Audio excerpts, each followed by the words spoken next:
Hello everybody, this is Gene Star 134 coming to you with a new movie review, or as you can see, it's a retro movie review, and this is Indiana Jones Raiders of the Lost Ark. So why are you saying at this point that I'm doing this review, especially since I wasn't even around when the movie came out? But heck, this is such a good movie. I seen it as a child. It's a timeless movie. Now, going into this movie, spoiler alert, I will be at least covering points and expanding and finishing off the whole review and movie. Now, this stars the character Dr.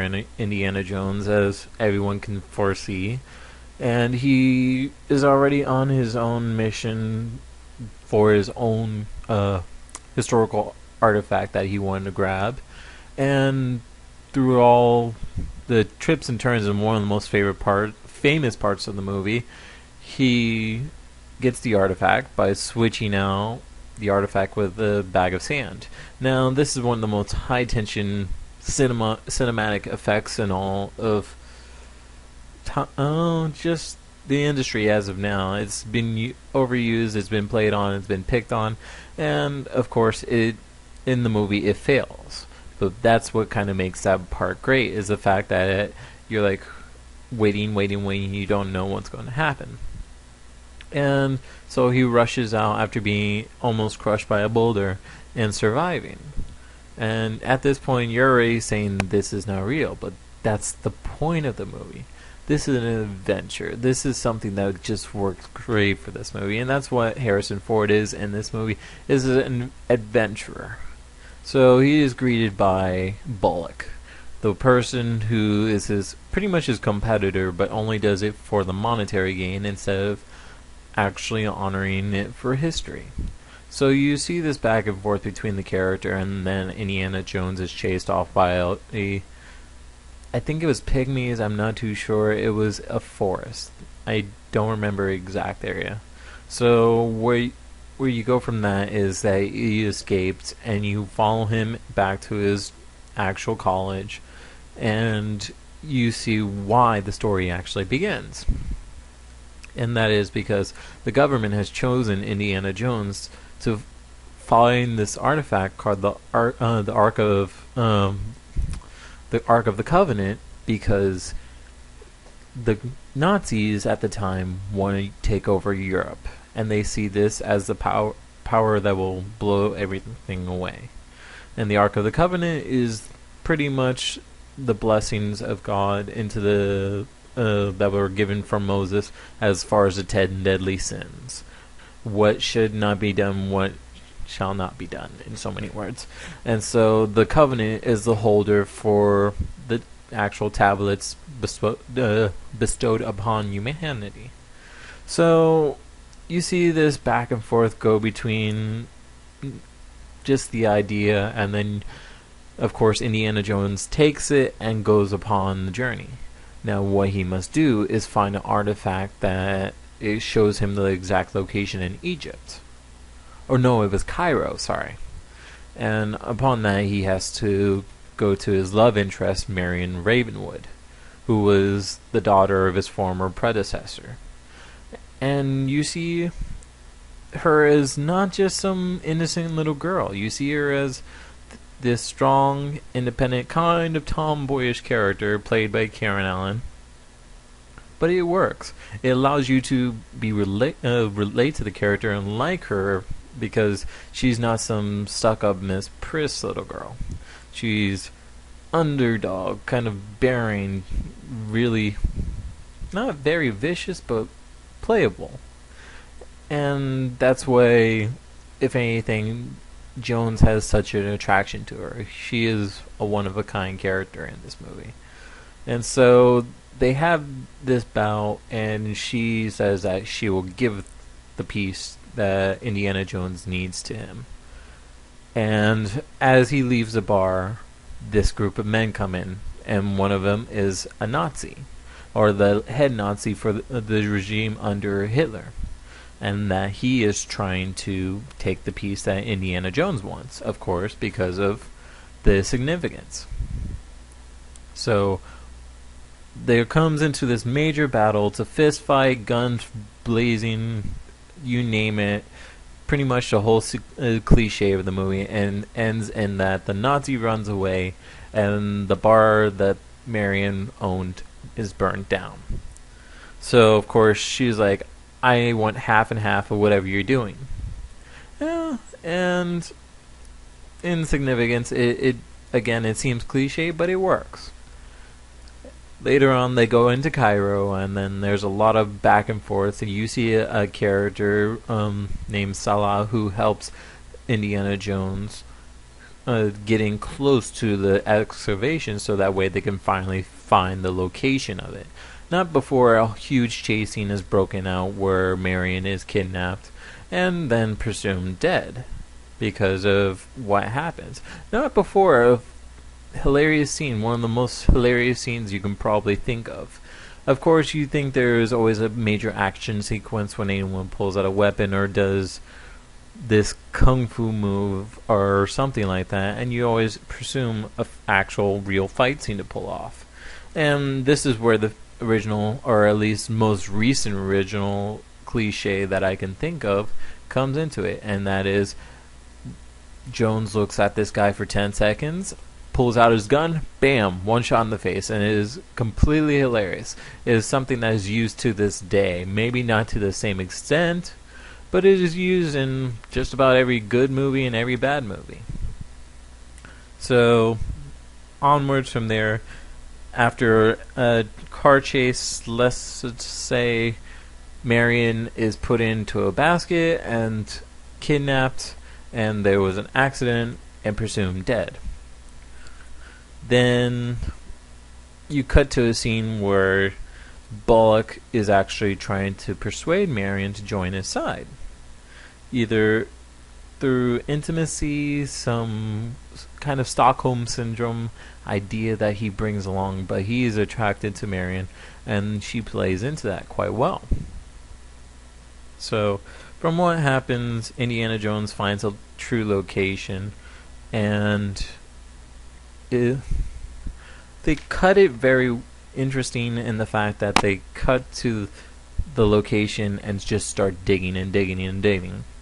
And it's only a good 5 minutes of the movie, but at the same time it feels a bit rushed, and it is right across from where the camp of the enemies are, and it's a bit off-settling for simplicity's sake, but at the same time it's understandable. I mean, this was a dated movie, and even then in the movie it states it was dated as far as the scenes go 40 years ago. Now, the movie was actually created in 1981, but that's a tangent nonetheless. So they find the location only to find out that the tomb is covered in nothing but snakes. And of course, Indiana Jones' one fear is snakes. So what happens is that he finds the Ark, brings it to the top, and not to a second later, the enemies, the Nazis and Belloc, are there to take away the Ark of the Covenant before shoving him and Marion into the tomb, which is full of snakes. They escape by the hair of their chest, and so many words, or the skin of their teeth, whatever you would like to say, and they move on from there. Now, they break through a wall that happens to be in the location, and they escape through some oddly, of course, placed blocks that just happen to show light from the outside. Moving on to there, they, I believe what happens is that they get into this whole plane fight. Meanwhile, Marion is kidnapped once again, and lo and behold, Indiana Jones has to play the hero. So, towards the end, Indiana Jones pulls out a rocket launcher as they're marching up to this kind of hillside, this idealistic battle arena, or not even arena, but kind of the idealistic or cliche pyramid or mountaintop where everything comes to an end. And he says he will destroy the Ark if they do not give Marion back. and he, well, I believe Belloc calls this bluff, and Belloc says, "Go ahead, it's right there for you. Go ahead and blow it up. Destroy everything history is used and is willing to take from this." And in the end, he can't do it. So Indiana Jones is tied up along with Marion, while everyone else observes what is being opened from the Ark of the Covenant. And at first, it's nothing but sand.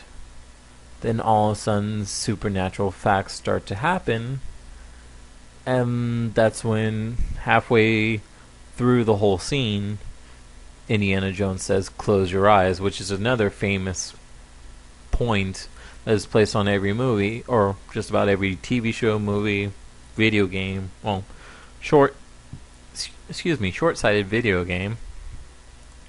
And they close their eyes, and probably the best CG of its time is used where everyone is either killed in some sort of fashion, especially Belloc and the two main villains, a head Nazi that I forgot his name, and the other Nazi who is constantly used in the movie. And it's probably one of the most recognized scenes is one of the Nazis' faces completely melts off as he screams. And due to time, I will cut at least a little bit of it, but what happens is, after everything is said and done, the Covenant seals itself back up and puts itself back together.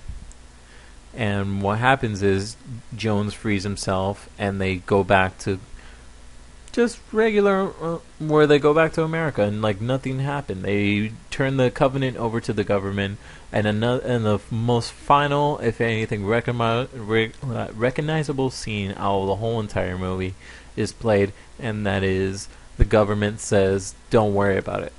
It's being handled by top men." Top men. And the Covenant is sealed in a crate and put in a warehouse for the rest of eternity.